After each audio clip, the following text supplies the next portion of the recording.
अशोक खरातसारख्या बाबाला स्त्रिया का फसतात या विषयावरच्या एका व्याख्यानाच्या निमित्तानं हा संपूर्ण दौरा महाराष्ट्रभर सुरू आहे। हे अशोक खरात प्रकरण अतिशय उत्तम पद्धतीनं मीडियानं लावून धरलं।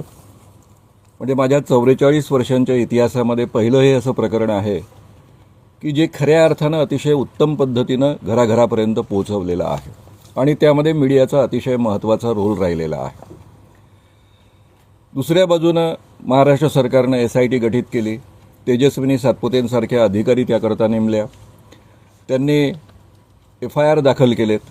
पहिल्याच टप्प्यामध्ये 10 FIR दाखल केलेत आणि त्यामुळं पत्रकारांना सहजतेनं लिहिणं शक्य झालं। नाहीतर नेहमीचा हा प्रॉब्लेम असतो, डिफेमेशनची केस वगैरे बाकीच्या चिंता, आणि त्यामुळे मग तीही बाजू आणि ही बाजू या पद्धतीनं मांडणी होते।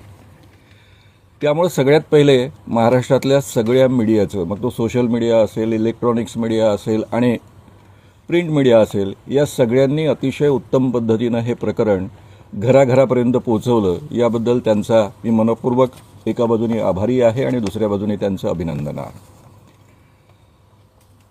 पोलिसांनी ॲक्शन घेतली, तेजस्विनी सातपुते असतील किंवा नाशिकचे कमिशनर संदीप कर्णिक असतील, त्यांची साथ असल्याशिवाय या पद्धतीची ॲक्शन शक्य नव्हती, ती घेतली। त्याबद्दल पोलीस खात्याचं सुद्धा मनापासून अभिनंदन। अलीकडच्या काळामध्ये पोलीस खात्याचं अभिनंदन करण्याची संधी फार कमी मिळते आणि या पोलिसांना काम करण्यासाठी SIT गठीत करण्यापासून सगळं काम केलं, याबद्दल महाराष्ट्राचे गृहमंत्री आणि महाराष्ट्राचे मुख्यमंत्री यांचंही जाहीररित्या अभिनंदन। माझा 44 वर्षांचा जो अनुभव आहे त्यामध्ये साधारणतः हे 10 वर्ष वगळली तर पोलीस खातं स्वतंत्रपणे काम करत असे। मला आठवत नाही की पोलीस इन्स्पेक्टरच्या पलीकडे जाऊन कधी तक्रार द्यावी लागली असेल। पोलीस इन्स्पेक्टर दर्जाचा, ठाणेदार दर्जाचा अधिकारीच ॲक्शन घेत असे। एखाद्या वेळेस कधीतरी SP पर्यंत जायची वेळ आली, पण मला हे आठवत नाही की इतक्या वर्षांमध्ये एखादी बाबावर किंवा या पद्धतीच्या लोकांवर किंवा एखादी केस दाखल होण्याकरता वर लेव्हलपर्यंत, मंत्र्यांपर्यंत किंवा मुख्यमंत्र्यांपर्यंत जावं लागलं, अशी परिस्थिती कधीही पूर्वी नव्हती। अलीकडच्या काळामध्ये पोलीस केसेस दाखल करत नव्हते। मी अतिशय जबाबदारीनं बोलतो आहे। विशेषत्वानं जादूटोणा विरोधी कायदा या कायद्याखाली ज्या तक्रारी जात असत ते पोलीस दाखल करत नव्हते। पोलीस खात्यातल्या लोकांचे, पोलीस अधिकाऱ्यांचे मला सारखे फोन यायचे की सर, FIR दाखल होऊ शकतो, कायद्यामध्ये बसता आहे, पण अमुकाचा फोन आला आणि त्यामुळे आम्हाला तो FIR दाखल करता येत नाही, तुम्हीच काहीतरी करा। या पद्धतीची परिस्थिती आधीची होती आणि म्हणून हे अभिनंदन यासाठी आहे। हा जो कायदा लावण्यात आला, जादूटोणा विरोधी कायदा आणि बाकीची कलमं वापरलेली आहेत, त्यामध्ये एखादी व्यक्ती, मी भगवान कृष्णाचा अवतार आहे, भगवान शंकराचा अवतार आहे किंवा माझ्यामध्ये दैवी शक्ती आहे असं म्हणून जर एखाद्या कोणत्याही स्त्रीसोबत शारीरिक संबंध प्रस्थापित करत असेल किंवा पुरुषासोबत शारीरिक संबंध प्रस्थापित करत असेल तर तो कायद्याने सरळ सरळ गुन्हा आहे। त्यामध्ये त्या स्त्रीची संमती आहे की नाही, ती प्रेमात पडलेली आहे की नाही, ती स्वतःहून गेली की तिला कुणी आणलं, या सगळ्या गोष्टी गौण ठरतात। केवळ एखादी व्यक्ती स्वतःमध्ये दैवी शक्ती आहे असा आभास निर्माण करून, तसं भासवून जर शारीरिक संबंध प्रस्थापित करत असेल तर तो कायद्याने गुन्हा आहे। जादूटोणा विरोधी कायद्यामधल्या अनुसूचीमधल्या 11व्या अ कलमानुसार हा गुन्हा आहे।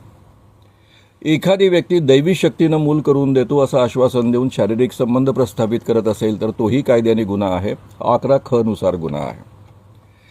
चमत्काराचा प्रयोग करून त्यापासून आर्थिक प्राप्ती करणे हाही कायद्याने गुन्हा आहे। हेही कलम अशोक खरातने ओलांडलेला आहे। त्याशिवाय मृत्यूची भीती घालणे किंवा आर्थिक नुकसान होईल या पद्धतीची भीती घालणे हाही कायद्याने अपराध आहे। म्हणजे या तिन्ही अनुसूचीमधल्या कलमांचं उल्लंघन अशोक खरातने आपल्या या सगळ्या केसेसमध्ये केलेलं आहे। त्याशिवाय हा कायदा अतिशय ताकदवान आहे, अतिशय व्यापक आहे। यातला प्रत्येक शब्द मी फायनल केलेला आहे। त्यासाठी 100पेक्षा अधिक आमदारांशी चर्चा करून, सगळ्या पक्षप्रमुखांशी चर्चा करून हा कायदा तयार झालेला आहे। या कायद्यामध्ये प्रचार प्रसार करणं इक्वली गुन्हा आहे। म्हणजे एखादी व्यक्ती ज्या गोष्टी या कायद्याखाली प्रतिबंधित केलेल्या आहेत त्याचं उल्लंघन करत असेल, त्या कायद्याच्या उल्लंघन केलेल्या गोष्टींचा प्रचार आणि प्रसार करत असेल तरी तो कायद्याने इक्वली गुन्हा आहे। एवढंच नव्हे तर त्याला प्रत्यक्ष किंवा अप्रत्यक्ष सहाय्य देत असेल तरी तो कायद्याने इक्वली गुन्हा आहे. कायद्यामध्ये शिक्षेची जी तरतूद आहे ती मिनिमम 6 महिने कारावासापासून 7 वर्ष कारावास अधिक 5,000 रुपये ते 50,000 रुपये दंड. इथे और नाही आहे, अधिक आहे. त्यामुळे कंपल्सरी 6 महिने तरी जेलमध्ये जावं लागतं. हा जो दुसरा मुद्दा आहे, मी तुम्हाला प्रचार आणि प्रसाराचा मुद्दा सांगितला, कलम 2 मधलं, त्यानुसार प्रत्यक्ष किंवा अप्रत्यक्ष सहाय्य करणं हा कायद्याने गुन्हा आहे. रुपाली चाकणकर जेव्हा हे प्रकरण एका खेमकर नावाच्या पत्रकारांनी बाहेर काढलं त्यावेळेस त्यांना धमकी दिली. याचा अर्थ त्या प्रत्यक्ष सहाय्य अशोक खरातला करता आहेत आणि त्यामुळं जादूटोणाविरोधी कायद्याची ही कलमं अशोक खरातवर दाखल झाल्यानंतर त्या रुपाली चाकणकर यांच्यावर सुद्धा दाखल कंपल्सरी व्हायला हवीत. ही कायद्याची आवश्यकता आहे. एवढंच नव्हे तर या कायद्यानुसार जे या ईशान्येश्वर मंदिराचे ट्रस्टी आहेत, ज्या ठिकाणी हा चमत्काराचा प्रयोग झाला, आकाशातनं साप आला, तो वळवळ करत होता वगैरे वगैरे, ती विशेष पूजा करण्यासाठी 3 कोटीपेक्षा अधिक पैसे वगैरे घेतले, हे सगळं जे प्रकरण झालं त्यामध्ये तो चमत्काराचा प्रयोग आहे आणि त्यामुळे तिथे त्या पद्धतीनं ते दाखल होतं. मग ईशान्येश्वर मंदिराचे जे काही ट्रस्टी असतील तेही प्रत्यक्ष सहाय्य यामध्ये करतायत हे त्यातनं सिद्ध होतं आणि त्यामुळं त्यांच्यावरही सगळ्यांवर जादूटोणाविरोधी कायद्यानुसार गुन्हा दाखल झाला पाहिजे. जेवढे ट्रस्टी आहेत त्यांचे क्रेडिट सोसायटीचे, मग ते नाशिक असेल, शिर्डी असेल, आजूबाजूला जे काही असतील ते असतील, हे यातनं आलेले पैसे जर त्यामध्ये वळते झाले असतील तर ते सगळेच्या सगळे त्या क्रेडिट सोसायट्यांमधले जबाबदार अधिकारी आणि ट्रस्टीसुद्धा या कायद्याच्या अंतर्गत येतात आणि त्यांच्यावर सुद्धा हा खटला दाखल होतो. तर एवढी या कायद्याची व्याप्ती आहे हे सगळ्यांच्या लक्षात आणून देण्यासाठी म्हणून मी मुद्दाम हा मुद्दा तुमच्या पुढ्यामध्ये मांडला. एका बाजूनं हे प्रकरण चालू असताना दुसऱ्या बाजूनं आपल्या महाराष्ट्रामध्ये मधल्या काळामध्ये धीरेंद्र कृष्ण महाराज, ज्याला बागेश्वर धामवाला बाबा म्हणतात, तो आला होता. हा पहिल्यांदा नागपूरमध्ये जानेवारी 2023 आला होता. तो रामकथा सांगण्याचा आभास निर्माण करतो, रामकथा सांगतो. त्या रामकथेला कोणाचाच विरोध असण्याचं कारण नाही. घटनेनं दिलेलं ते स्वातंत्र्य आहे आणि आपल्या सगळ्याच आदरांचा विषय आहे, रामायण महाभारत आहे. पण या रामकथेच्या नावाखाली तो मधल्या टप्प्यामध्ये दिव्य दरबार भरवतो आणि या दिव्य दरबारामध्ये लोकांचे प्रश्न सोडवण्याच्या निमित्तानं आपको पेट की बीमारी है, आपको दिमाग की बीमारी है, आपको दिल की बीमारी है, आपको जादू टोना किया है, आपको टोटका किया है, इस चाची ने टोटका किया है, तुम्हारे चाचा ने टोटका किया है, या आपको भूत लगाया है, वो भूत उसने लगाया है, या पद्धतीनं सगळं तो निदान करत लोकांना मार्गदर्शन करतो. त्याशिवाय तो असा आभास निर्माण करतो की मला लोकांचे प्रश्न आपोआप कळतात, त्यांचं नाव कळतं. त्याला पर्ची निकालणं असं तो म्हणतात. मैंने पर्ची निकाली तुम्हारी. हाँ, तुम्हारा नाम ये है, तुम्हारे पिताजी का नाम ये है, तुम्हारा सरनेम ये है, तुम्हारी उम्र ये है, तुम्हारा टेलीफोन नंबर भी मैं जानता हूँ. हे त्याचे सगळे दावे आहेत. हे सगळे दावे लक्षात घेऊन मी त्याला जादूटोणाविरोधी कायदा प्रचार प्रसार अंमलबजावणी समितीचा सहअध्यक्ष या नात्याने कंप्लेंट केली होती. ज्यावेळेस हा जादूटोणाविरोधी कायदा 2013 डिसेंबरमध्ये संमत झाला, त्यानंतर या कायद्याचा प्रचार आणि प्रसार करण्यासाठी आणि त्याची अंमलबजावणी करण्यासाठी एक कमिटी प्रस्थापित झाली होती. सामाजिक न्याय विभागानं ती निर्माण केली होती, सरकारनं निर्माण केली होती. त्याचे अध्यक्ष सामाजिक न्याय मंत्री असतात, त्याचे सहअध्यक्ष मी आहे, उपाध्यक्ष राज्यमंत्री असतात, अनेक खात्यांचे सचिव त्याचे सदस्य आहेत आणि त्याशिवाय 2 संघटना ज्या महाराष्ट्रामध्ये या क्षेत्रामध्ये काम करतात, श्याम मानव आणि दाभोळकर, त्या संघटनांचे 5-5 सदस्य या कमिटीमध्ये आहेत. या पद्धतीची ही कमिटी आहे आणि त्या कमिटीच्या माध्यमातून हे काम सुरू झालेलं होतं. या कमिटीच्या लेटर हेडवर मी सही करून कोणकोणत्या ठिकाणी कायद्याचं उल्लंघन केलेलं आहे या धीरेंद्र कृष्ण महाराजाने हे पोलीस कमिशनरला सांगितलं. पोलीस कमिशनरांना दोन्ही कायद्यांच्या प्रती दिल्या. 2 कायद्यांचं त्याने उल्लंघन केलेलं होतं, त्याच्या प्रती दिल्या.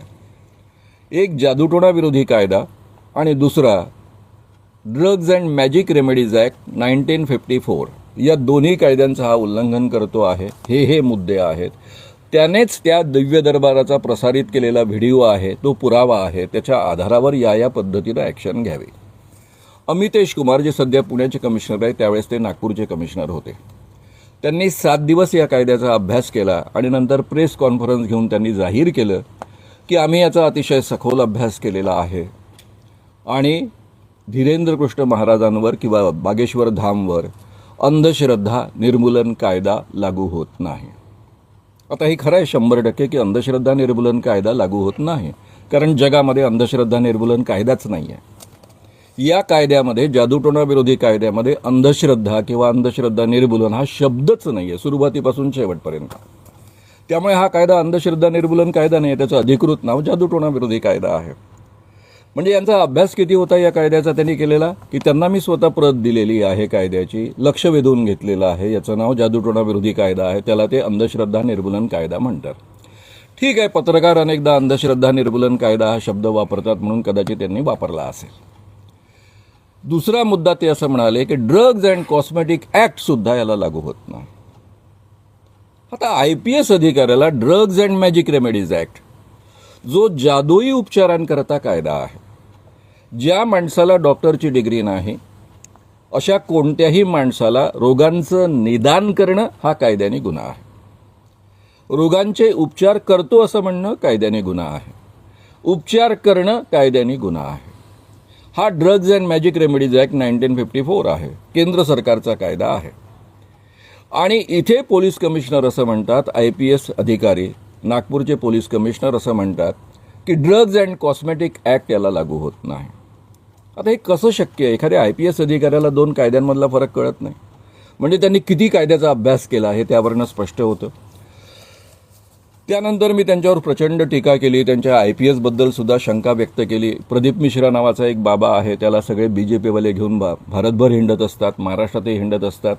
तो सगळ्या पोरांना सांगत असतो कि आपने अभ्यास किया हो नहीं किया हो, परीक्षा में अगर आपको पास होना है तो शंकर भगवान जी के पिंडी को बेलपत्ती को शहद लगाइए, वो चिपका दीजिए, परीक्षा में पास हो जाओगे. तर कदाचित अमितेश कुमार या पद्धतीनं IPS पास झालेत का, असा प्रश्न मी या निमित्तानं नेहमी उपस्थित करत असतो. IPS परीक्षा तर या पद्धतीनं पास होता येत नाही, तुमची माझी माहिती आहे. मग असं असताना हा माणूस कसं काय खोटं बोलू शकतो एवढा? आणि मी स्वतः हँडरायटिंगमध्ये त्या लेटर हेडवर ही तक्रार दिली आहे. मी म्हणजे कोण? या कायद्यातला प्रत्येक शब्द फायनल करणारा. महाराष्ट्र सरकारच्या वतीनं 48 पोलीस ट्रेनिंग प्रोग्राम्स मी केलेले आहेत. 7 तासांचे पोलिसांचं ट्रेनिंग घेतलेलं आहे. औरंगाबादलाही 2 झालेले आहेत, एक औरंगाबाद जिल्ह्याचं आणि दुसरं औरंगाबाद कमिशनरेट्स. या सगळ्या IPS अधिकाऱ्यांपासून सगळ्यांना कायद्यातले बारकावे मी त्यांच्यापर्यंत पोहोचवले. सगळ्या विरोधी पक्ष नेत्यांपर्यंत म्हणजे देवेंद्र फडणवीसांपर्यंत या कायद्यातले बारकावे पोहोचवले. त्यानंतर त्यांनी या कायद्याला संमती दिलेली आहे. उद्धव ठाकरेंपर्यंत हे कायद्यातले सगळे बारकावे पोहोचवले. त्यानंतर त्यांनी या कायद्याला संमती दिली आहे आणि एकमताने हा कायदा संमत झालेला आहे. म्हणजे जो पोलिसांना कायदा शिकवतो, पोलिसांना कायदा समजावून सांगतो IPS अधिकाऱ्यांना, त्यालाच कायदा कळत नाही असा त्याचा अर्थ होतो. कारण त्यांनी केलेल्या तक्रारीवर तुम्ही म्हणतात कायदा लागू होत नाही, याचा अर्थ असा होतो. त्यानंतर मी प्रेस कॉन्फरन्स घेऊन हे जाहीर केलं की अमितेश कुमारावरची अडचण समजून येण्यासारखी आहे. त्यांच्या बॉसच्या विरोधात ते कसे जाऊ शकतात? कारण या दिव्य दरबारामध्ये त्यावेळेसचे उपमुख्यमंत्री आणि महाराष्ट्राचे गृहमंत्री देवेंद्र फडणवीस या धीरेंद्र कृष्ण महाराजाच्या पायावर डोकं ठेवून आले होते. त्यामुळे कदाचित हे ॲक्शन घेत नसावेत आणि म्हणून तो मुद्दा लावून धरण्याचा प्रयत्न केला, देवेंद्र फडणवीसांचं लक्ष वेधून घेण्याचा प्रयत्न केला. पण त्यांच्यावर FIR दाखल झाला नाही. 2 कायद्यांचं उल्लंघन करून सुद्धा FIR दाखल झाला नाही. उलट BJPवाल्यांनी, देवेंद्र फडणवीस ॲक्टिव्हली त्यामध्ये सहभागी आहेत, त्यांनी धीरेंद्र कृष्ण महाराजांना मुंबईत आणलं, ठाण्यात आणलं आणि औरंगाबादमध्ये म्हणजे आपल्या संभाजीनगरमध्ये केंद्रीय मंत्र्यांनी त्यांना आणलं. तर या पद्धतीची ही एक केस आहे. हा धीरेंद्र कृष्ण महाराज कोण आहे? याचा एक व्हिडिओ अत्यंत प्रचलित आणि प्रसिद्ध आहे. ए हमें छुओ मत, तुम अछूत हो, हम ब्राह्मण हैं, हमें छुओ मत दूर से, असा हा धीरेंद्र कृष्ण महाराज. तर त्याच्यावर काही ॲक्शन नाही. हा धीरेंद्र कृष्ण महाराज तुकाराम महाराजांची बायको त्यांना रोज मारते म्हणून तुकाराम महाराज एवढे मोठे संत झाले असं सांगतो. शिवाजी महाराज गलित गात्र झाले आणि रामदास स्वामींना त्यांनी आपला मुकुट अर्पण केला आणि रामदास स्वामींनी ते राज्य परत केलं. रामदास स्वामींच्या कृपेनं शिवाजी लढले आणि विजयी झाले आणि मग त्यांनी त्यांना धीर दिला आणि मग पुन्हा शिवाजी पुन्हा उभे राहिले, या पद्धतीचं बोलतो, जेव्हा की रामदास स्वामी आणि शिवाजींचं कधी भेटच झालेली नाही. हे सगळं बोलणारा हा माणूस सांगतो की 4-4 मुलं प्रत्येकाने निर्माण केले पाहिजे. त्याला प्रश्न विचारला की तुम्ही स्वतः 4 मुलं निर्माण करणार का, पैदा करणार का? त्यावर तो म्हणतो कि मैं ब्राह्मण हूँ. ब्राह्मण व्यक्ति पूजा करने के बाद में 12 घंटे स्त्री के शरीर को हाथ नहीं लगाता, इसलिए वो 4 बच्चे पैदा नहीं कर सकता है. म्हणजे एवढं याचं नॉलेज आहे या सगळ्या विषयांचं. अशा माणसाला घेऊन हे गावोगाव हिंडत असतात. जादूटोणा विरोधी कायदा 2013 मध्ये निर्माण झाला. 14 मध्ये याचा अतिशय मोठ्या प्रमाणावर प्रचार प्रसाराची कामाची सुरुवात झाली.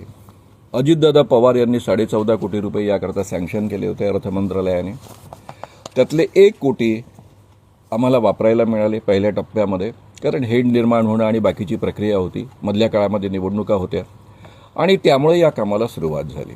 त्या कामाच्या अंतर्गत संपूर्ण महाराष्ट्रामध्ये 36 जिल्ह्यांमध्ये 40 सभा झाल्या. त्यातली औरंगाबादमध्ये सुद्धा सभा झाली होती आणि इथल्याच MGM हॉलमध्ये झालेली होती. ती सरकारच्या वतीनं सभा होती. सरकारच्या या डिपार्टमेंटच्या माध्यमातून, सामाजिक न्याय विभागाच्या माध्यमातून हे सगळे कार्यक्रम झाले. पोलिसांची ट्रेनिंग मी तुम्हाला सांगितलं त्या पद्धतीचे 48 पोलीस ट्रेनिंग झाले संपूर्ण महाराष्ट्रामध्ये. 400 शाळा कॉलेजेसमध्ये कार्यक्रम झाले आणि संपूर्ण हे काम करण्यासाठी वक्ते तयार करण्यात आले. त्यांची 3 शिबिरं झाली होती. 5-5 दिवसांची 8-8 तास पर डे हे शिबिर चालायचं.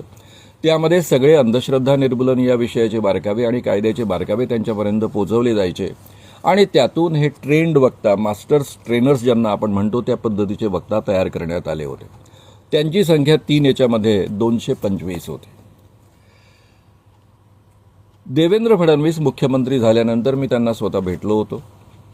मी, उमेश बाबू चौबे, माझ्या संघटनेचे कार्याध्यक्ष, सगळे आम्ही परिचित होतो एक दुसऱ्यांना. उमेश बाबू चौबे आणि गंगाधरराव फडणवीस हे दोघं एका स्कूटरवर बसून काम करायचे. देवेंद्र फडणवीसांना मी प्रश्न विचारला, तुम्ही बीजेपीचे आता मुख्यमंत्री आहात, या पद्धतीनं काम सुरू झालेलं आहे, या पद्धतीची कमिटी आहे, त्याचा मी सहअध्यक्ष आहे, हे काम पुढे चालणार का? ते म्हणाले, तुम्ही मनात किंतु परंतु बाळगू नका, अतिशय उत्तम पद्धतीनं आपण काम करू. सध्या मी त्याकरता उरलेले 13.5 कोटी देत नाही, पण 10 कोटी देतो. म्हटलं ठीक आहे, आम्ही नाहीतरी 2 कोटी पण खर्च करू शकणार नाही, 4च महिने आमच्या हातामध्ये आहे, पण तुम्ही एवढे सँक्शन केले तर पुढच्या बजेटमध्ये अधिक चांगल्या पद्धतीनं आपल्याला काम करता येईल. हे सगळं बोलणं झाल्यानंतर पहिल्या टप्प्यामध्ये जेवढं पहिल्याच सरकारने सँक्शन केलं होतं, ज्याकरता पैसा उपलब्ध करून दिला होता 1 कोटी, त्यातले आम्ही 90 लाखांमध्ये हे सगळं काम कंप्लीट केलं. त्यातली 10 लाखाच्या वर पैसे आम्ही वाचवले.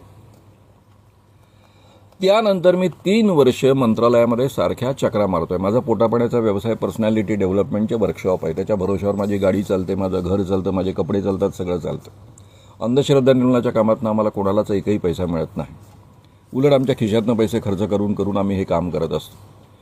3 वर्ष मी मंत्रालयात चक्रा मारत होतो, माझा सगळा व्यवसाय बंद करून. 3 वर्षपर्यंत देवेंद्र फडणवीस यांनी शेंडी लावली, आज करतो, उद्या करतो, करू करू करू आणि केलं नाही. मग लक्षात आलं आणि त्यांच्याच जवळच्या लोकांनी लक्षात आणून दिलं की यांना जादूटोणा विरोधी कायदा राबवायचा नाही आहे आणि त्याचा प्रचार प्रसार तर मुळीच करायचा नाही. मी संपूर्ण महाराष्ट्रातल्या पोलीस अधिकाऱ्यांचं ट्रेनिंग केलेलं असल्यामुळे माझे नंबर त्यांच्याकडे होते, त्यांचे नंबर माझ्याकडे होते. सुरुवातीला मला मार्गदर्शनाकरता फोन यायचे की सर कायद्यात बसतं की नाही, जादूटोणा विरोधी कायदा लागू होतो की नाही, FIR कसा आपण लिहिला पाहिजे वगैरे, या पद्धतीचे सल्ले मागितले जात असत. त्यानंतर मला पोलिसांचे फोन यायला लागले. जसं मी सुरुवात केली की आमच्यावर दबाव आहे, आम्ही आता दाखल करू शकत नाही FIR, तर तुम्हीच काहीतरी करा, प्रेस कॉन्फरन्स घ्या, भाषण द्या, म्हणजे मग पब्लिकच्या दबावापोटी FIR दाखल होते. मी विचार करत होतो की संपूर्ण महाराष्ट्रामध्ये अतिशय सुंदर यंत्रणा पोलिसांची आणि सामाजिक न्याय विभागाची तयार करण्यात आलेली होती. दर ठिकाणी एकेका केस करता मला जाऊन हे सगळं करण्याची गरज नव्हती. त्याकरता कक्ष उघडलेले होते प्रत्येक जिल्ह्यामध्ये. एक कक्ष पोलिसांच्या अखत्यारीतला होता, म्हणजे जिथे SP बसतात त्या ठिकाणी किंवा जिथे कमिशनर बसतात त्या ठिकाणी, त्या ऑफिसमध्ये जादूटोणा विरोधी कायदा कक्ष, अंमलबजावणी कक्ष, आणि सामाजिक न्याय विभागामध्ये जादूटोणा विरोधी कायदा अंमलबजावणी प्रचार प्रसार कक्ष, या पद्धतीचे कक्ष होते. त्यांच्या माध्यमातून हे काम होत होतं. प्रत्यक्षामध्ये ॲडिशनल कलेक्टर त्या प्रत्येक जिल्हा कमिटीचे अध्यक्ष असायचे. या पद्धतीच्या यंत्रणा ऑलरेडी तयार झालेल्या होत्या. तर मला असं वाटत होतं की ज्या दिवशी सरकार निर्णय घेईल आणि सरकार अनुकूलता दाखवेल, पुन्हा ह्या सगळ्या कमिट्या फॉर्म होतील आणि अतिशय चांगल्या पद्धतीनं काम होईल. पण जेव्हा 3 वर्ष त्यांनी मुळीच प्रतिसाद दिला नाही. त्यानंतर मी मंत्रालयात जाणं बंद केलं. मग सरकार बदललं, उद्धव ठाकरेंचं सरकार आलं. त्यामध्ये मग पुन्हा कामाला सुरुवात झाली. अजितदादांनी या कामाकरता 12 कोटी इमिजिएट सँक्शन केले.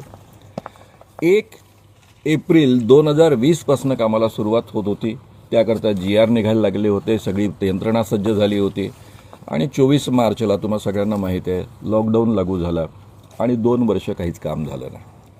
मग 1 एप्रिल 2022 पासून पुन्हा कामाला सुरुवात झाली, ज्यावेळेस आपला कोरोनाचा सगळा एकूण मोठा दबाव संपला. त्यानंतर 1 एप्रिल 2022 पासून ही सुरुवात होताना अजितदादांनी अर्थमंत्रालयानं 22 कोटीचं बजेट सँक्शन केलं. 2 वर्षाची गॅप भरून काढायची होती. तोपर्यंत ऑलरेडी आमचे वक्ते तयार होते. तरी आम्ही उजळणी वर्ग घेतला. त्यातले बेस्ट आम्ही 95 वक्ते निवडले, ज्यांनी ऑलरेडी 225 वक्त्यांनी जे केलेलं आहे शिबिर, त्यातले निवडले. त्यांचे 2 दिवसाचा पुन्हा उजळणी वर्ग झाला. सामाजिक न्याय विभागाचे पुन्हा ट्रेनिंग कोर्सेस झाले. त्यानंतर आणखी 100 लोकांचा 105 लोकांचा पुन्हा एक शिबिर झालं, ज्याच्यामध्ये त्या लोकांना पुन्हा ट्रेन करण्यात आलं 5 दिवसाचं. म्हणजे आमच्याजवळ आता 325च्या वर वक्ते तयार झालेले होते. आणि त्या माध्यमातून संपूर्ण ट्रेनिंग कोर्सेसपासून संपूर्ण यंत्रणा जो प्रोजेक्ट आहे तो राबवायचं ठरलं. साधारणतः आम्ही 2-3 महिने काम करतोय. सगळे GR निघत आहेत, ह्या सगळ्या प्रोसेस सुरू झालेल्या आहेत. मी सांगितले ते शिबिरं झालेली आहेत. आणि त्यानंतर एकनाथ शिंदे गुवाहाटीला गेले, त्यांनी रेड्याचा बळी दिला. त्यामध्ये उद्धव ठाकरे सरकारचा बळी गेला आणि जादूटोणा विरोधी कायदा प्रचार प्रसार अंमलबजावणीचाही बळी गेला. पुन्हा काम जैसे ते ठप्प. त्यानंतर मग पुन्हा अजितदादा पवार इकडे आले. खरं म्हणजे आता त्यांनी ज्या पद्धतीनं पक्षबदल केला मला मान्य नव्हतं, पण पत्रकार मित्रांनी मला भरीच घातलं की तुझं पहिलं काम आहे जादूटोणा विरोधी कायदा. मी त्यांच्याकडे गेलो. ते म्हणाले आपण उत्तम काम करूया. म्हटलं एकनाथ शिंदे याचे अध्यक्ष आहेत, कमिटीचे पण अध्यक्ष आहे आणि सामाजिक न्याय विभागाचे पण मंत्रालय त्यांच्याचकडे आहे. ते म्हणाले बिलकुल चिंता करू नका. म्हटलं ते तर बळी देतात, ते कसं काय हे काम करू देतील, आपण करूया. म्हटलं देवेंद्र फडणवीस याच्या विरुद्ध आहे, आपण करूया, तुम्ही काळजी करू नका. आणि अजितदादा त्यावेळेसचे अर्थमंत्री आणि उपमुख्यमंत्री यांनी आउट ऑफ वे जाऊन सामाजिक न्याय मंत्रालयाच्या अधिकाऱ्यांची सचिवांची बैठक घेतली. त्यामध्ये 22 कोटीचं बजेट पुन्हा रिन्यू केलं आणि कामाला सुरुवात करायची ठरली. सचिवांनी त्यांच्या पुढ्यामध्ये आश्वासन दिलं की या प्रोजेक्टचा जो GR आहे तो 15 दिवसात काढतो. पुढे आम्ही 11 महिने सचिवांचं दार झिजवत होतो. आज करू, उद्या करू, कामाचा फार लोड आहे, होत नाही आहे. 15 दिवसात निघणारा GR 11 महिन्यात निघाला नाही. सचिव तुमच्याच विभागातले आहेत. 11 महिन्यामध्ये GR निघाला नाही. शेवटी त्यांनी खरं सांगून टाकलं की या पद्धतीनं काम होणार नाही, आपल्याला एजंट नेमावा लागेल, एजंट नेमल्याशिवाय काम होणार नाही. मी भ्रष्टाचार विरोधी आंदोलनातला प्रॉडक्ट आहे. जयप्रकाश नारायणांच्या आंदोलनामधला मी एक भाग आहे. जेलमध्ये जाण्यापासून सगळं केलेलं आहे. महाराष्ट्राचा प्रमुख राहिलेलो आहे.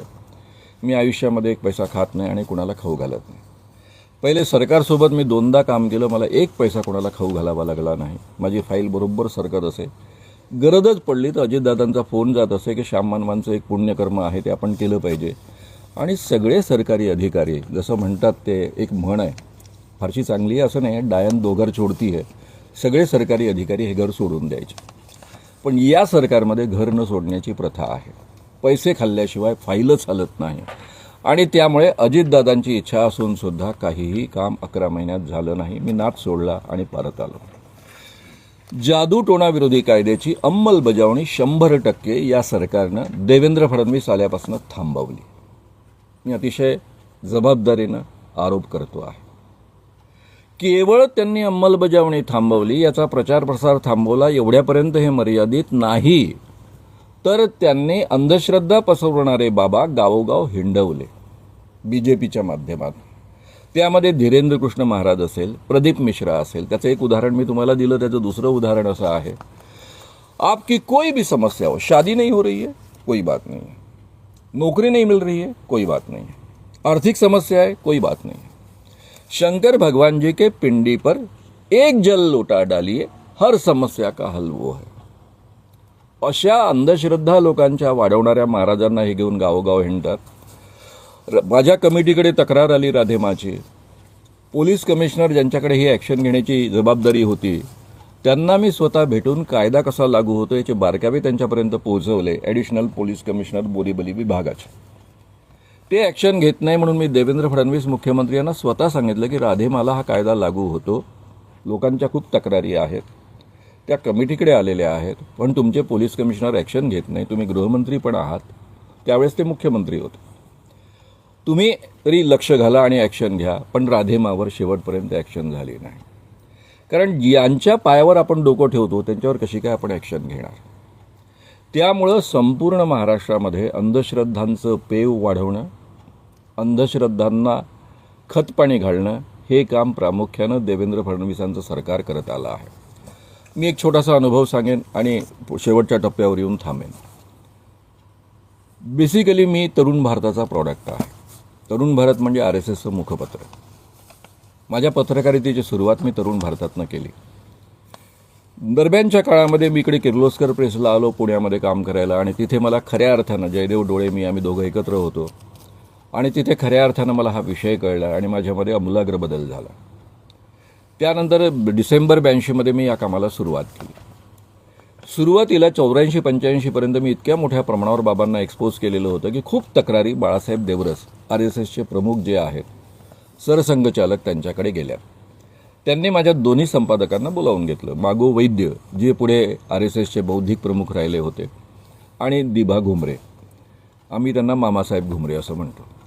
त्या दोघांना बोलावून घेतलं आणि त्यांना विचारलं, तुम्ही ज्या पत्रकाराला ट्रेन केलं, तुमच्या हाताखाली हा पत्रकार तयार झालेला आहे, तो देवाच्या विरुद्ध आणि धर्माच्या विरुद्ध कसं काय काम करतो.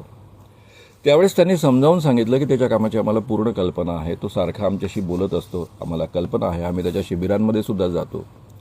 तो देवाच्या आणि धर्माच्या विरुद्ध बोलत सुद्धा नाही, पण देवाच्या धर्माच्या नावावर जे शोषण होतं, लोकांची फसवणूक होते, लुबाडणूक होते, त्याच्या विरुद्ध तो चळवळ चालवतो आणि अतिशय निर्भयपणे चळवळ चालवतो. त्या बाबांचा भांडाफोड करतो, त्यांना जेलमध्ये पाठवतो. त्यावेळेस बाळासाहेब देवरस सरसंघचालक असं म्हणाले होते की आम्हाला कुठे आमच्या घरामध्ये साप हवे आहेत, आम्हाला आमच्या घरामध्ये कुठे साप हवे आहेत.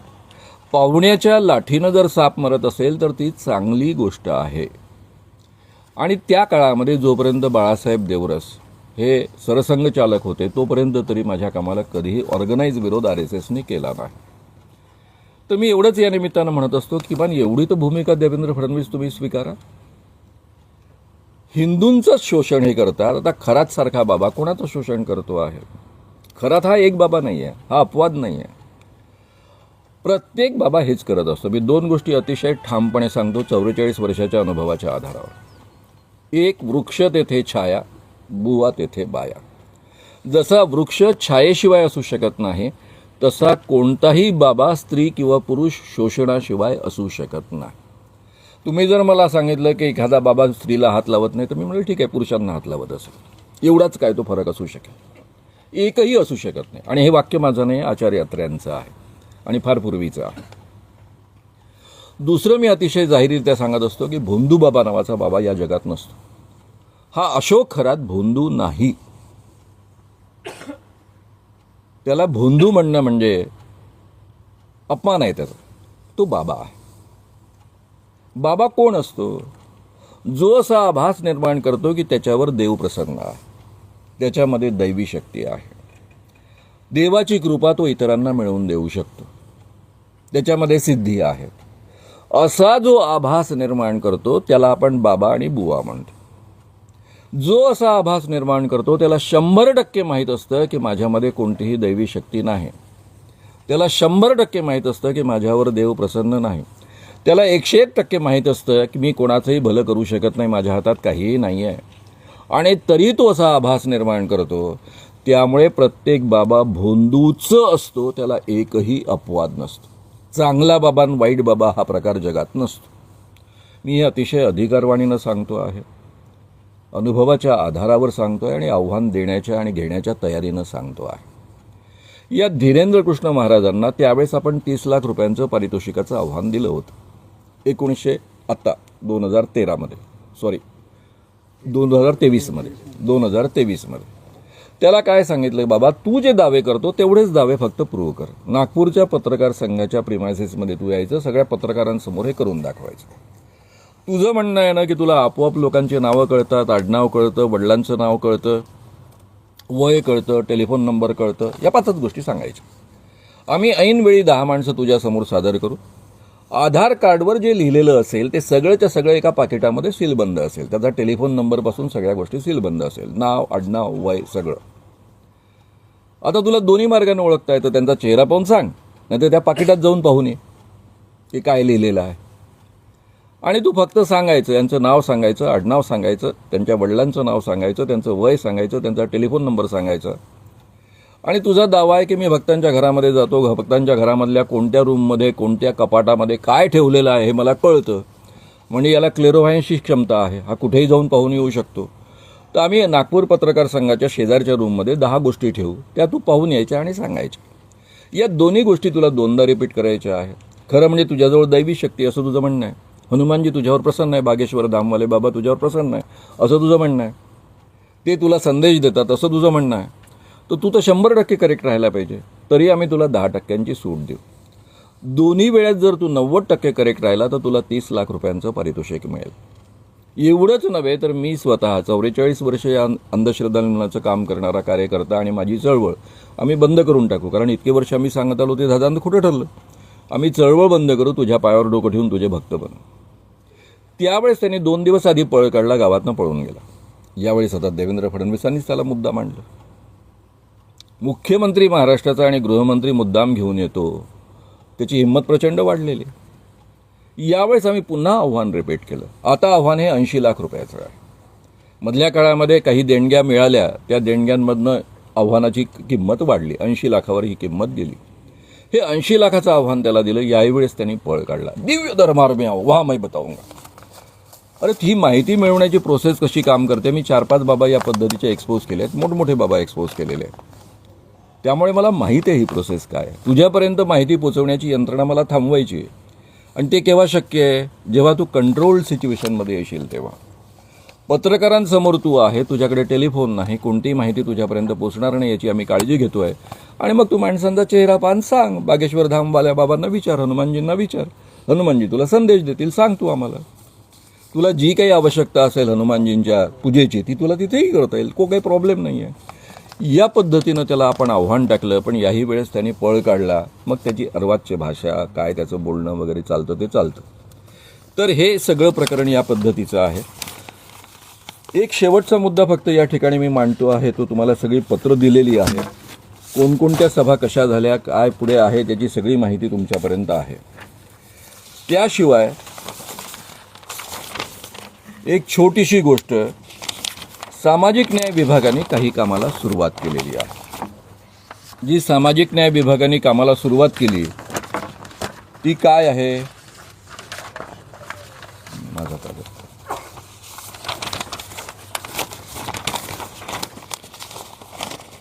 सामाजिक न्याय विभागाने जवळपास 2 कोटीचं बजेट वाटलं.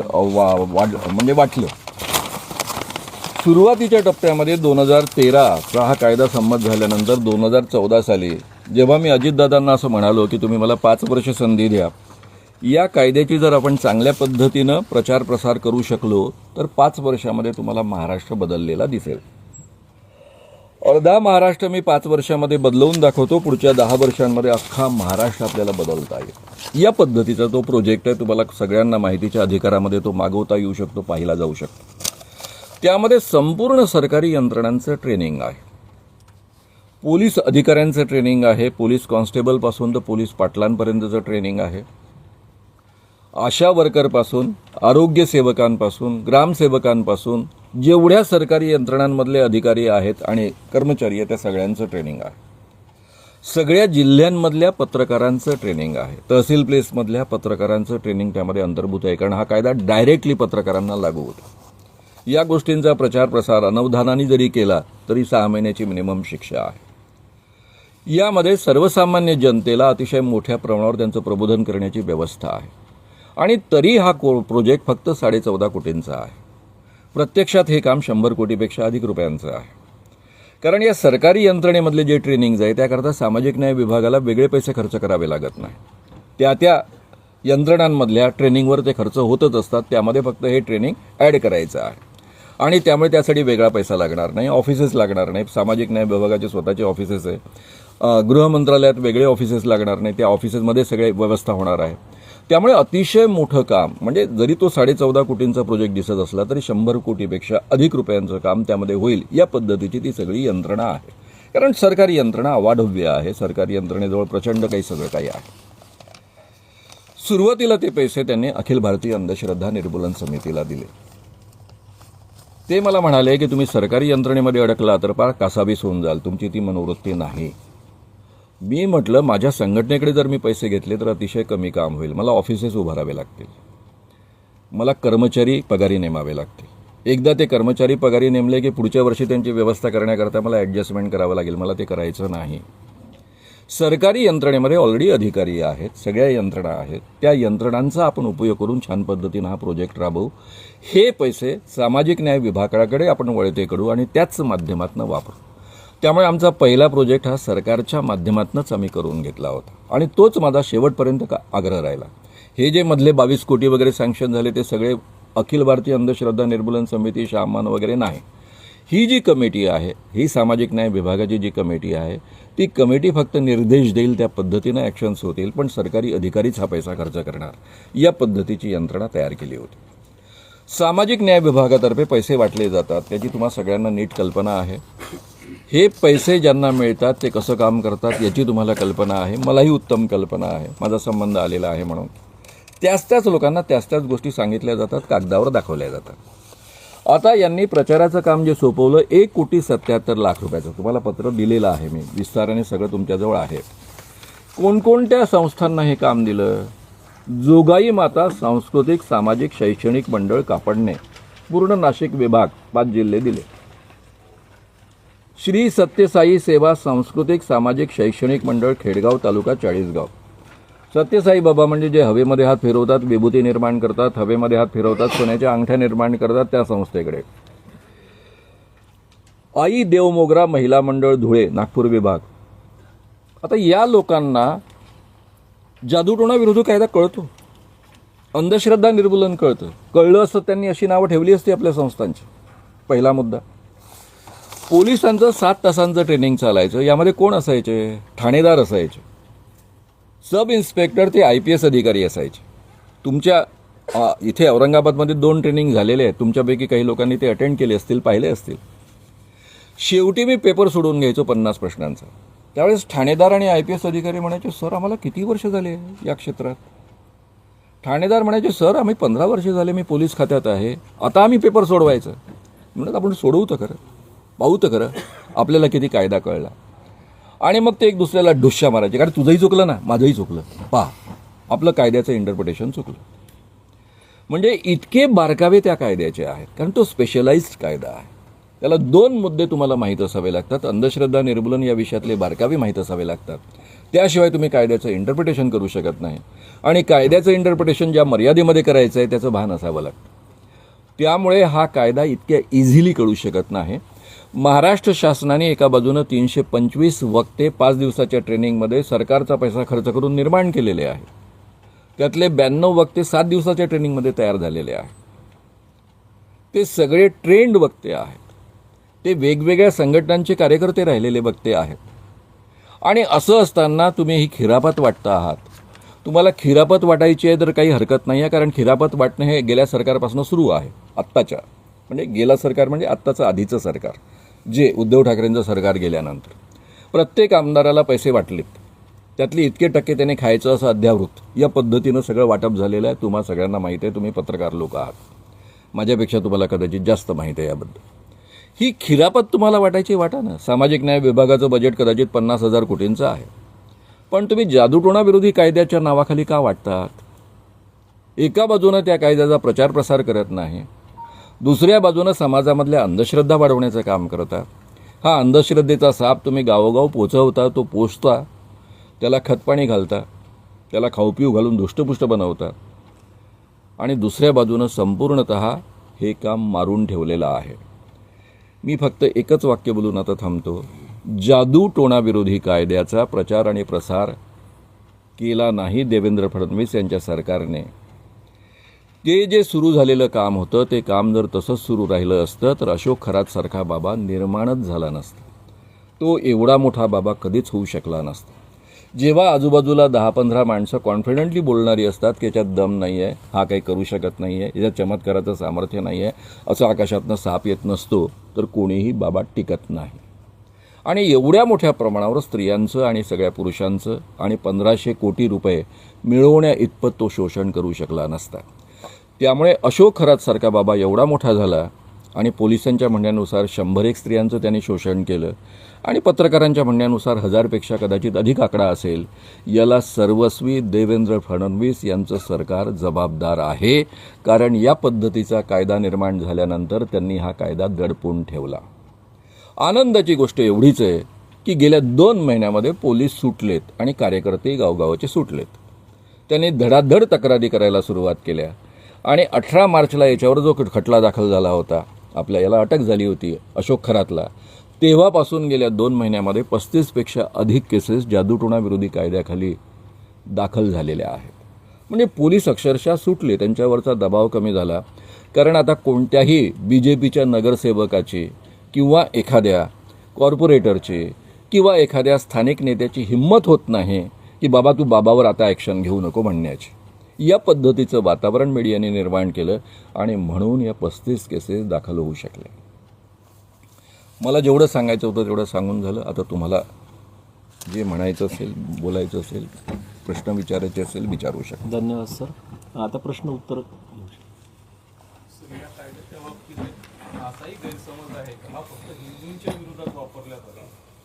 हा गैरसमज जे पसरवणारे आहेत ते सगळे बाबांचे एजंट आहेत. मी अतिशय जबाबदारीनं बोलतो. ज्याला कायदा कळतो आणि ज्याने वाचला आहे तसा एकही माणूस नाही की जो असं म्हणेल कोणताच कायदा कोणाच्या विरुद्ध कसा काय असू शकतो. उद्धव ठाकरेंची आणि देवेंद्र फडणवीस BJPचे अध्यक्ष त्यावेळेस ते होते. उद्धव ठाकरेंसोबत हा कायदा जेव्हा मी बोलायला गेलो त्यावेळेस केवळ अर्धा तास वेळ ठरली होती. त्यांनी बाकीच्या वेळा सगळ्या खासदारांकरता वगैरे ठेवलेल्या होत्या. आमची 2.5 तास चर्चा झाली. त्यामध्ये प्रत्येक कायद्यातलं कलम कोणाकोणाला कसं कसं लागू त्याचे सगळे तपशील मी त्यांच्यापर्यंत पोहोचवले.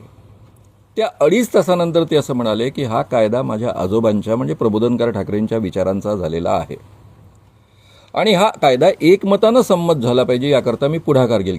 केवळ ते बोलले नाहीत, त्यांनी अनेक कीर्तनकारांचा जो विरोध होता तो मोडून काढला. अनेक हिंदुत्ववादी संघटनांचा विरोध होता तो मोडून काढला. आता उद्धव ठाकरेच पाठीशी नाही म्हटल्यानंतर बाकीच्यांचा जरा मोराल कचलं. सेम झालं देवेंद्र फडणवीसांचं. या कायद्याचा दाभोळकरांच्या मर्डरनंतर ऑर्डिनन्स निघाला. ऑर्डिनन्स निघाल्यानंतर देवेंद्र फडणवीसांनी एका TVला मुलाखत दिली. तासाभराची ती मुलाखत आहे. त्यामध्ये त्यांनी या कायद्याला दणकून विरोध केलेला. तिथून काही दिवसांनी मी उद्धव ठाकरेंना भेटल्यानंतर त्यांना भेटायला जातो, त्यांच्यापर्यंत सगळे बारकावे पोचवतो. त्या दोघांनी मला एकच प्रश्न फक्त विचारला, म्हणजे हा प्रश्न नाही विचारला की हा हिंदूंच्याच विरुद्ध आहे. त्यांनी एकच प्रश्न विचारला की तुम्ही ज्या इंटरप्रिटेशन आम्हाला सांगता आहात त्याच इंटरप्रिटेशननुसार हा कायदा अंमलात येईल याची गॅरंटी काय. दोघांनी प्रश्न मला विचारला होता. त्यावेळेस मी त्यांना सांगितलं होतं की हा कायदा फक्त आपण बनवत नाही आहे, कायदा झाल्यानंतर या पद्धतीची कमिटी गठीत होणार आहे आणि सगळ्या पोलिसांचं ट्रेनिंग मी स्वतः पर्सनली करणार आहे. जो कायदा सगळ्यांना मी सांगतो आहे समजावून त्याच पद्धतीचं इंटरप्रिटेशन त्यांच्यापर्यंत पोहोचवलं जाणार आहे आणि त्याच मर्यादेमध्ये हा कायदा अंमलात आणला जाणार आहे. आणि म्हणून कदाचित देवेंद्र फडणवीसांनी मुख्यमंत्री झाल्यानंतर पोलिसांचं ट्रेनिंग कंटिन्यू कायम ठेवलं होतं. त्यामुळे हिंदूंना कसा लागू होईल केवळ कायदा, त्यामध्ये हिंदू शब्दच कुठे नाही आहे.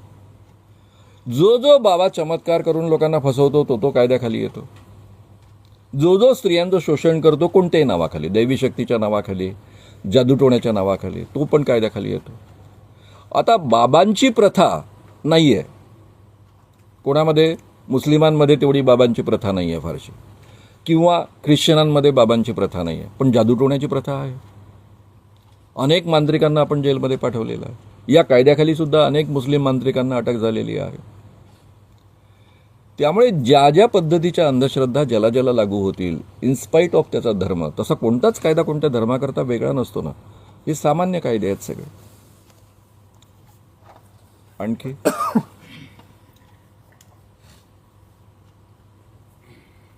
सर गेले 40-45 वर्षापासून आपण अंधश्रद्धा याच्यावर काम करत आहात. सर्वात धक्कादायक अनुभव आपला होता म्हणजे त्या क्षेत्रातला. आता खरं म्हणजे इतके जीवघेणे प्रसंग झालेले आहेत. आता जसं गुलाबबाबाला मी एक्सपोज करत होतो, गुलाबबाबा काटेलवाला गुलाबबाबा म्हणजे ओळखच सांगायची झाली, त्याचं 3 प्रांतामध्ये प्रचंड प्रस्थ होतं. हवेमध्ये हात फिरवायचा, गुलाबाचं फूल निर्माण करायचा, खडीसागर निर्माण करायचा. त्याच्या गाडीचं डिझेल संपलं तर तो कधी पेट्रोल पंपावर जात नाही. पाणी आणायला सांगतो विहिरीचं, त्याला बोट लावलं की त्याचं पाण्याचं रूपांतर डिझेलमध्ये होतं, त्याची गाडी ढुरढुर चालायला लागते. हे सगळे चमत्कार शंकरराव चव्हाणांनी सांगितलेले चमत्कार आहेत. शंकरराव चव्हाणांचा बाबा, आपले पंतप्रधान राहिलेले नरसिंहरावांचा बाबा, असा मोठा हा गुलाब बाबा. तर हा गुलाब बाबा, त्याच्याबद्दल मला जी माहिती मिळाली ती मी सांगायला सुरुवात केली. माझ्या प्रत्येक भाषणामधनं मी बोलायचो, मी भाषणं देत होतो. त्याच्या एका मोठ्या सभेमध्ये, ज्यामध्ये ते एक त्याला सत्संग मेळावा म्हणतात, 1 लाख 1.5 लाख लोक, त्यांच्यासमोर त्याने जाहीर केलं की श्याम मानवाचे हातपाय तोडा, जिभा छाटा, त्याला जिवे मारून टाका, असं जाहीररित्या तो बोलला. मग आम्ही काय करणार, पोलीस केस करण्यापेक्षा आम्ही मस्त आजूबाजूला 10 व्याख्यानं आयोजित केली. त्याचं 10व्या व्याख्यानाचा फक्त रिपोर्टिंग मी देतो तुम्हाला. 10व्या व्याख्यानाच्या वेळेस इतकं वातावरण तंग झालेलं होतं की आम्ही आयोजन केलेलं जे व्याख्यान होतं त्या व्याख्यानाकरता जे अध्यक्ष होते, पाहुणे होते, ते सगळे पळून गेले. लाऊडस्पीकर तोडून टाकलेला होता. लाऊडस्पीकरवाल्याला जिवे मारण्याची धमकी मिळाली होती. तहसीलदार मला नोटीस देतो आहे, कारण छोटं गाव होतं, अंजनगाव सुरजी. तहसीलदार मला नोटीस देतो आहे, तुम्हाला दिलेली परवानगी रद्द करण्यात येत आहे, तुम्हाला व्याख्यान घेता येणार नाही. त्यावेळेस अमरावतीचे ॲडिशनल, त्यावेळेस अमरावती कमिशनरेट नव्हतं, SP होतं, आणि तिथला ॲडिशनल SP माझा मित्र होता. आम्ही दोघंही जण लॉला डिबेट पार्टनर होतो. मी लॉ करत असताना, तो लॉ करत असताना. तर त्याच्याकडे ती जबाबदारी होती. तो सारखा मला फोन करत होता की आज तो व्याख्यान देऊ नको, कारण आमच्या पोलिसांचा रिपोर्ट असा आहे की किमान 2000 लोकांनी शपथ दिली आहे गुलाबबाबांनी त्यांना, तुला जिवे मारण्याची. आम्ही पोलीस पाठवलं, पण आमच्याजवळ 400 पोलीस आहे, अख्ख्या जिल्ह्यातलं आणि आजूबाजूचं पोलीस मिळून 400 पोलीस आम्ही पाठवले. त्यांच्या बंदुकीच्या नळ्या, 2 गोळ्या, त्या किती सुटतील आम्हालाच माहिती नाही, कारण आम्ही सोडतच नाही, कधी वापरूनच पाहत नाही, त्यामुळे आम्हाला खात्री नाही. आणि इतक्या खवळलेल्या मॉबमध्ये आमचा अंदाज असा आहे की आज 30-40 हजार जरी लोक व्याख्यानाला येतील, त्यामध्ये 2 लाख लोकांनी शपथ घेतलेली आहे हे आम्हाला माहीत आहे पोलिसांना, त्याशिवाय इतर किती लोक असतील सांगता येत नाही. त्यामुळे मग तो खूप मला समजूत काढत होता, तू भी डिबेटर है, मैं भी डिबेटर हूँ, मैं जानता हूँ तू बहुत अच्छा वक्ता है, लेकिन आज का व्याख्यान रद्द कर. शेवटी मी त्याला सांगितलं की बाबा, माझ्यापुढे 2च पर्याय आहेत. मी व्याख्यान बंद करणं, आज व्याख्यानाला न जाणं, याचा अर्थ मी आत्महत्या करणं, सरळ आत्महत्या करून मोकळं होणं.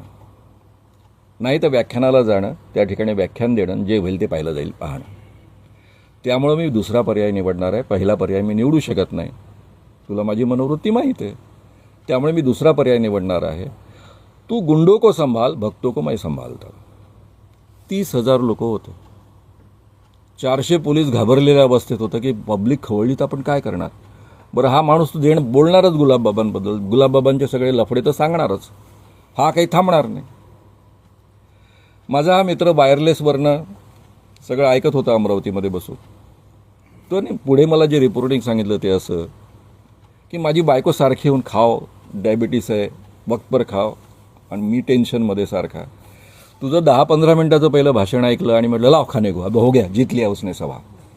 3 तास पिनड्रॉप सायलेन्समध्ये सगळे गुलाबबाबांचे भक्त शांतपणे ऐकत होते. हा जो लाऊडस्पीकरवाला पोरगा होता, ज्याचा पहिले लाऊडस्पीकर फोडून काढण्याचा प्रयत्न केला होता आणि त्यातला काही भाग त्यांनी वाचवला होता, तो त्यांनी त्याच्या आधी त्यांनी मला प्रश्न विचारला. म्हणे, मानवसाहेब, म्हणे, तुम्ही माझा लाऊडस्पीकर जर तोडून फोडून टाकला तर भरून द्याल का. म्हटल्यावर माझ्याकडे पैसे तर नाही आहे, तुला तर माहिती आहे मी भिकारी माणूस आहे, गावोगाव हिंडतो, पण म्हटलं लोकांकडनं पैसे मागून मी तुझे पैसे भरून देईन, बस तुम्ही म्हटलं ना द्यांना भरून, मग झालं, मी थांबतो. आणि आम्हाला माहीत पण नाही, कोणालाच भान नव्हतं की आपण हे रेकॉर्ड केलं पाहिजे. त्यावेळेस रेकॉर्डिंग सिस्टीम इतक्या सोप्या पण नव्हत्या. ही साधारणतः 86-87ची गोष्ट आहे. आणि त्यावेळेस त्या पोराने ते रेकॉर्ड केलं. त्याच्यामध्ये एक सिस्टीम होती त्याच्याजवळ रेकॉर्ड करण्याची, आणि ती कॅसेट त्यांनी 75,000 ते लाखाच्या विकल्या, असं त्याचं म्हणणं आहे. इतक्या त्या कॅसेट खपल्या, लोकांनी नेल्या, गावोगाव नेल्या, पाणठेलेवाल्यांवर वाजत राहिल्या, आणि गुलाबबाबा कायमचा संपला. असे प्रसंग खूप आलेत, पण हा जो प्रसंग आहे की पोलीस पण विरोध करतायत, सगळे पण विरोध करत आहेत. कदाचित तो माझा दोस्त नसता, मी त्याला म्हटलं तुला तर 2 पर्याय आहेत, मला जेलमध्ये टाक, मुद्दा संपला. लॉ अँड ऑर्डरचं सिच्युएशन आहे असं समजून तू मला जेलमध्ये टाकू शकतो. तो म्हणाला, वो करना रहता तो हम काय को इतनी मेहनत करते, 400 पुलिस क्यों भेजते, वो नहीं करना इसलिए तो प्रॉब्लेम है ना, तू खुद होकर रुक जा, असा त्याचा आग्रह होता. तर असे प्रसंग माझ्या जीवनात खूप आलेले आहेत. हा अपवाद नाही आहे, पण हा विशेष आहे, एवढंच.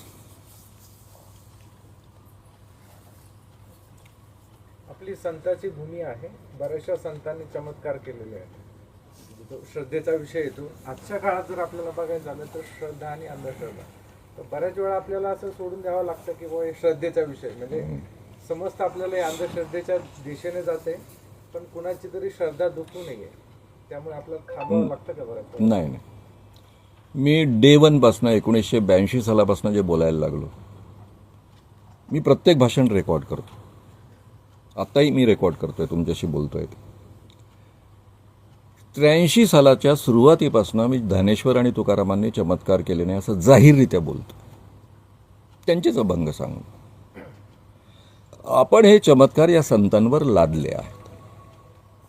त्यांनी आपल्या जीवनामध्ये कोणतेही चमत्कार केले नाही. आणि मला अतिशय सुंदर पुरावा मिळाला, तो म्हणजे गाडगे महाराजांचा.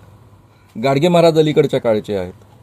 त्यांच्यावर प्रबोधनकार ठाकरेंनी सुंदरपणे चरित्र लिहिलं आहे, गोनीदांनी पण चरित्र लिहिलं आहे.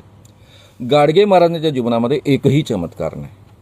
आणि मी इकडे चळवळीला सुरुवात केली त्याच वेळेस, जानेवारी-फेब्रुवारीमध्येच 1983 साली उमाळे गुरुजींची गाडगे महाराजांवरची पोथी प्रसिद्ध झाली. उमाळे गुरुजी गाडगे महाराजांच्या पोथीमध्ये लिहितात की गाडगे महाराजांजवळ एवढं मोठं सामर्थ्य होतं की त्यांच्याकडे अन्नपूर्णा भांडं होतं. त्यामध्ये ते हात घालत असत आणि अन्न काढत असत, ते कधीही संपत नसे. आता गाडगे महाराज पै गोळा करून अन्न छत्र निर्माण करत असत, लोकांना खाऊ पिऊ घालत असत, हे आपल्या सगळ्यांना माहीत आहे. गाडगे महाराज एकाच वेळी 2 कीर्तनांमध्ये असत. एका ठिकाणी एक कीर्तन करतायत आणि दुसऱ्या ठिकाणी 100 मैलावर दुसरं कीर्तन सुरू आहे. गाडगे महाराज कीर्तन करता करता अंतर्धान पावत असत. अशा पद्धतीच्या कितीतरी चमत्कारांचं वर्णन त्या पोथीमध्ये आहे. आणि शेवटचा चमत्कार फार सुंदर आहे. शेवटचा चमत्कार आहे की गाडगे महाराज जेव्हा जाण्याची वेळ आली त्यावेळी वैकुंठातून पुष्पक विमान आलं. त्याचं सुंदर वर्णन त्यांनी केलेलं आहे. त्यामध्ये नारद चिपळ्या वाजवत होता, विष्णू भगवान गायन गात होते, वगैरे वगैरे वगैरे असं सगळं. आणि विष्णू भगवानांनी गाता गाता त्यांना छानपैकी उचलून घेतलं आणि पुष्पक विमानामध्ये आरूढ होऊन गाडगे महाराज गेले. आता गाडगे महाराज 1956 साली वारले, जास्त असं जुनं नाही आहे. आणि मी गावोगाव हिंडायचो, विदर्भ माझं महत्त्वाचं केंद्र आहे कामाचं, तर लोक स्वतः गाडगे महाराजांच्या प्रेतयात्रेला उपस्थित असणारे गावोगाव भेटायचे. आम्ही आमच्या समोर जायलं ना, असं कदा पुष्पक विमानात गेलं. तर ते बरं. दुसरं, मला सगळ्यात मोठा फायदा प्रबोधनकार ठाकरेंचा मिळाला. मी म्हणायचो तुम्हाला माझ्याशी भांडायचं नाही. तुकाराम महाराज सदैव वैकुंठाला गेले नाहीत असं स्वतः प्रबोधनकार ठाकरेंनी सांगितलं. त्यांना प्रश्न विचारला, तुकाराम महाराज गेलेत का? पुष्पक विमानात गेले. अरे असं कोणी पुष्पक विमानात जात नसतं. त्यावेळेसच्या त्यांनी ते शब्द वापरला होता, भटोरग्या. त्यावेळेसच्या ब्राह्मणांनी जे काही तुकाराम महाराज ज्या पद्धतीची शिकवण लोकांना देत असत, त्यामुळे चिडून जाऊन त्यांचा खून केला असावा आणि प्रेत नाहीसं करून टाकलं. त्यांची बायको शोधत शोधत आली की कुठे गेले महाराज, कुठे गेले तुकाराम महाराज, कुठे गेले तुकाराम महाराज. त्यावेळेस त्यांनी सांगितलं ते पहा चालले, पुष्पक विमानात चालले, पुष्पक विमानात चालले. असं आता ती प्रबोधनकार ठाकरेंची स्टाईल अशी उभे राहून वगैरे वगैरे. आणि तिकडे पाहते त्यांची बायको जिजाई जे नाव आहे ते, आणि तिला काही दिसत नाही आहे. ती म्हणते कुठे आहे, कुठे आहे, काहीच तर दिसत नाही आहे. अशी आवई यांनी उठवली. काही या पद्धतीनं तुकाराम महाराज वगैरे वैकुंठाला बसून गेलेले नाहीत. पुष्पक विमानात त्यांचा यांनी खून केला. आणि मग मी म्हणायचो आता माझ्याशी भांडण करू नका. वारकरी इकडे संप्रदाय सांगतो ना, श्रद्धेचा विषय आहे. सांगतो ना मी. त्या माझ्याशी भांडू नका आता तुम्ही. तुम्हाला जर याच्याबद्दल वादच करायचा असेल तर प्रबोधनकार ठाकरेंचे चिरंजीव बाळासाहेब ठाकरे जिवंत आहेत, त्यांच्याशी जाऊन भांडत बसा. नाही तर राज ठाकरेशी भांडा, नाही तर उद्धव ठाकरेशी भांडा, असं म्हणून मी ते संपवायचो. हा जो श्रद्धेचा विषय असं म्हणतात, श्रद्धेच्या विषयाखाली अरे तुकाराम महाराज तिकडे चमत्कार करतात, ज्ञानेश्वर महाराज चमत्कार करतात, म्हणून तर हे धीरेंद्र कृष्ण महाराज चमत्कार करतात. इकडे हा अशोक खरात चमत्कार करतो, त्यांच्याच नावावर करतो ना. मग त्यांनी जर चमत्कारच केले नाही, आता ज्ञानेश्वरांनी चमत्कार केले, भिंत चालवली, ज्ञानेश्वरांनी रेड्याच्या तोंडून वेद म्हणवले, या चमत्कारांना आधार काय आहे? ज्ञानेश्वरीमध्ये नाही, ज्ञानेश्वरांनी जे जे साहित्य लिहिलं त्यात नाही, कुठेही नाही आहे. ते 350-400 वर्षानंतर जेव्हा तुकारामाला समकालीन असणारा एक महिपती नावाचा कवी होता, त्याने ते लिहिलेलं आहे. ज्ञानोबाने रेडेमुखी वेद बोलविले. रेडा म्हणजे त्या काळामध्ये सर्वसामान्य माणसाला म्हटलं जायचं, अरे हा शिंचा मेला रेडा, याला काही अक्कल नाही. तर कदाचित त्यांनी एक रूपक म्हणून हे वापरलं असावं किंवा त्याचा चमत्कारावर विश्वास असावा. स्वतः ज्ञानेश्वरांनी ज्ञानेश्वरीत लिहिलं असतं, गावोगाव जे लोक म्हणतात त्याच्यात लिहिलं असतं. ज्ञानेश्वरांच्या कोणत्याही साहित्यामध्ये नाही. तुकारामाच्या गाथेबद्दल प्रॉब्लेम असा आहे की तुकारामाची गाथा बुडवली होती, ती त्यांच्या शिष्यांनी पुन्हा ते अभंग एकत्र केले. त्यामध्ये अनेक प्रक्षिप्त अभंग आहेत. पण तुकारामांचे जे अभंग आहेत, जे चमत्कार विरोधी अभंग आहेत, ते एकच माणूस चमत्कार विरोधी अभंगही लिहिल आणि आपल्या जीवनामध्ये तुकारामाच्या गाथा आपोआप वर येताना सुद्धा पाहिजे. हे खरं आहे की तुकारामाच्या गाथा लोकमुखामध्ये तरल्या, कारण तोपर्यंत तुकारामाचे अभंग ते जिवंत असतानाच इतके लोकप्रिय होते. गावोगावचे कीर्तनकार, गावोगावचे वारकरी लोक त्यांचे अभंग म्हणत असत. ते सगळे अभंग एकत्र करण्यात आले, त्यातून तुकारामाची गाथा निर्माण झाली. या अर्थाने कदाचित या कवींनी या अर्थाने तो वापरला असावा. कोणत्याही संतांनी चमत्कार केले नाही. ज्ञानेश्वर महाराज जाहीरच म्हणतात, योग याग विधी येणे नव्हे सिद्धी, वायाची उपाधी दंभधर्म. योग करा, याग करा, कोणतेही विधी करा, तुम्हाला सिद्धी प्राप्त होत नाही, म्हणजे चमत्कार करण्याचं सामर्थ्य प्राप्त होत नाही. या सगळ्या पदव्या खोट्या आहे, या उपाध्या सगळ्या खोट्या आहे. हा दंभ धर्म आहे. तुकारामाचे तर शेकडो अभंग आहेत या पद्धतीचे. आह साळुंकेनी संपूर्ण ते विद्रोही तुकाराम लिहिताना ते त्याची कॅटेगरीज करून ठेवलेली आहे. त्यामुळे तुम्ही कसं म्हणता? मी घाबरलो नाही, मी डे 1 पासून हे सांगत आलो. मधल्या काळामध्ये आनंद दिघेने माझं शिबिर 89 साली उधळलं ठाण्याचं. बाळासाहेब ठाकरेंनी जाहीररित्या महाराष्ट्र टाइम्सला दिलेल्या मुलाखतीत म्हटलं, श्याम मानवला मुंबईत पाय ठेवू देणार नाही. जे बाळासाहेब ठाकरे शिवसेनांना ओळखतात त्यांना माहीत आहे मुंबईमध्ये बाळासाहेब म्हणजे काय चीज आहे. तरी मी हे प्रत्येक व्याख्यानात सांगत आलो आणि बाळासाहेबांनी मला मुळीच विरोध केला नाही. प्रबोधनकर ठाकरेंचंच मी नाव घ्यायचं. प्रबोधनकर ठाकरेंनीच सांगितलेलं आहे, बाळासाहेब ठाकरेंना जाऊन विचारा. त्यांना म्हणा की माझे वडील खोटे बोलले, त्यांनी असं बोलायला नको होतं.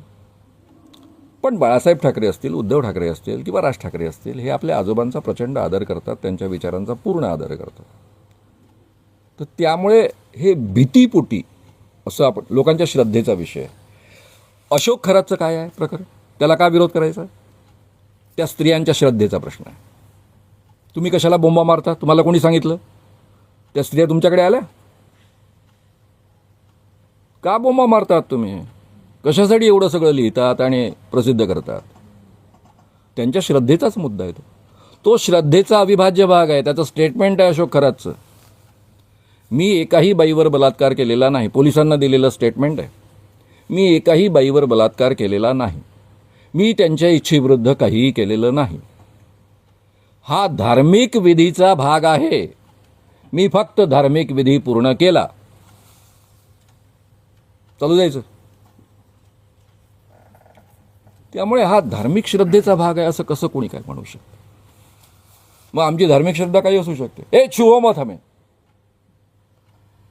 छुओ मत, तुम अछूत हो, हम ब्राह्मण आहे. आणि गेले आपले भूषण गवई पाया पडायला. पडले ना पाया. मग हाही श्रद्धेचा भाग आहे. ॲट्रॉसिटी आहे ना लागू होतं. एकाने ॲट्रॉसिटी लावली नाही भारतामधलं. कसं लावणार आहे? मोदी के छोटे भाई आहे वो, और देवेंद्रचे गुरुजी आहे. बऱ्याचशा महाराजांना सुद्धा बुवा म्हणतात गावाकडे. बुवा नाही, तो आपण आपल्या वडिलांना पण बाबा म्हणतो ना. आपलं जे टायटल आहे बुवा ते बाया. नाही, इथे मी पुन्हा ते साधं सांगेन. बाबा आपल्या वडिलांना पण म्हणतो. माझ्या घरात पण माझ्या वडिलांना बाबाच म्हटलं जातं. अनेकांच्या घरामध्ये बाबा म्हटलं जातं. आता बाबा याचा अर्थ तो नाही घेत ना आपण. आता इथे क्लिअर आहे ना, बुवा किंवा बाबा, त्याची व्याख्या आधीच मी केली की जो स्वतःमध्ये दैवी शक्ती आहे असा आभास निर्माण करतो तो बाबा किंवा बुवा. आपण बुवा म्हणजे कीर्तनकार, त्याच्याबद्दल नाही बोलत आहे. तो कीर्तनकार जर आभास निर्माण करत असेल माझ्यावर पांडुरंग प्रसंग नाही आणि माझ्या माध्यमातून तुम्हाला मी काहीतरी पांडुरंगांची कृपा मिळवून देऊ शकतो, तर मग त्याला आम्ही हा बुवा म्हणू. तो कीर्तनकार बुवा नाही म्हणणार त्याला. पण तो नुसतं कीर्तनच करत असेल, लोकांचं प्रबोधनच करत असेल, त्याला जमेल त्या पद्धतीनं, तर त्याला त्या पद्धतीचा बुवा नाही म्हणणार ना आपण. हे शब्द आपण जे वापरतो ते आपल्या भाषेमधले रूढ शब्द असतात, त्याचे वेगवेगळे अर्थ असतात. त्या अर्थाने घ्यावे. नाही, तो शब्द त्याच अर्थाचा आहे. माझं काय झालं, मी अतिशय अंधश्रद्धा होतो. बेसिकली प्रचंड अंधश्रद्धा होतो. सगळ्या प्रकारच्या अंधश्रद्धा माझ्यात होत्या. इंग्रजीचा प्राध्यापक होतो, तरुण भारताचा लेखक होतो आणि तरी अंधश्रद्धा होतो. किर्लोस्कर प्रेसमध्ये मला मुकुंदराव घेऊन आले. माझी अपॉइंटमेंट होती साप्ताहिक मनोहर करता, मी आणि जयदेव डोळे. किर्लोस्कर प्रेसचे संपादक होते हमो मराठे. पण आल्या आल्या मला काम सोपवलं मुकुंदरावांनी की 60 वर्षांचे किर्लोस्करचे अंक वाचायचे आणि त्यातून एक विशेषांक तयार करायचे. हमो मराठी असताना ते काम मला दिलं आणि माझ्या आयुष्याचं सोनं झालं. तिथे मला आचार्य अत्र्यांचा एक लेख सापडला. नारायण महाराज नावाचे एक महाराज होते, केडगावकर नावाचे महाराज होते. नारायणगाव त्यांचं मुख्य ठाणं होतं. नारायणगाव म्हणजे पुणे जिल्हा मुख्य ठाणं होतं.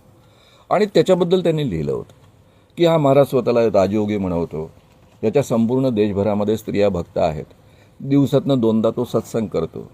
सत्संग करतेवेळी तो स्वतःच्या अंगावरचे कपडे काढून घेतो बायकांच्या हातून, त्यांच्या अंगावरचे पूर्ण कपडे त्यांना काढायला लावतो. त्यानंतर त्यांनी त्यांच्या भाषेत वर्णन केलं. ते वर्णन करणं मला फार कठीण आहे त्या पद्धतीचं.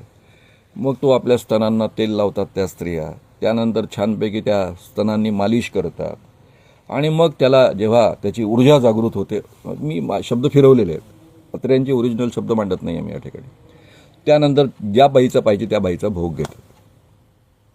या पद्धतीचं संपूर्ण त्यांनी वर्णन लिहिलं आणि त्यांच्या शेवटच्या वाक्यांनी माझ्या खऱ्या अर्थानं हे कवाडं उघडली. त्यांनी लिहिलं की हा अपवाद नाही आहे. ही गोष्ट असेल 1960च्या आसपासची. हा अपवाद नाही आहे, सारे बाबा असंच करतात. आणि त्या ठिकाणी त्यांनी वाक्य वापरलं, वृक्ष तेथे छाया, बुवा तेथे बाया. मला वाटतं नाटक त्यानंतर त्यांनी लिहिलं असावं. जसा वृक्ष छायेशिवाय असू शकत नाही, तसा कोणताही बुवा बायांशिवाय असू शकत नाही. बुवा तेथे बाया नावाचं आचार्य अत्र्यांचं नाटक अतिशय प्रसिद्ध आहे. तिथून तो शब्द आलेला आहे, म्हणून तो बुवा शब्द आला. बागल सर्व्हिसेस सुरक्षितेची खरी साथ. आरोग्य विमा, वाहन विमा, टर्म इन्शुरन्स, जीवन विमा, म्युच्युअल फंड, गुंतवणूक, सर्व कंपन्यांची विमा व क्लेम सुविधा. आमचा पत्ता shop number 26, metro complex, Kuldan road, Karjat. संपर्क क्रमांक 9011400903. एक वेळ अवश्य भेट द्या. बागल सर्व्हिसेस, तुमच्या आर्थिक सुरक्षितेचा विश्वासू साथीदार.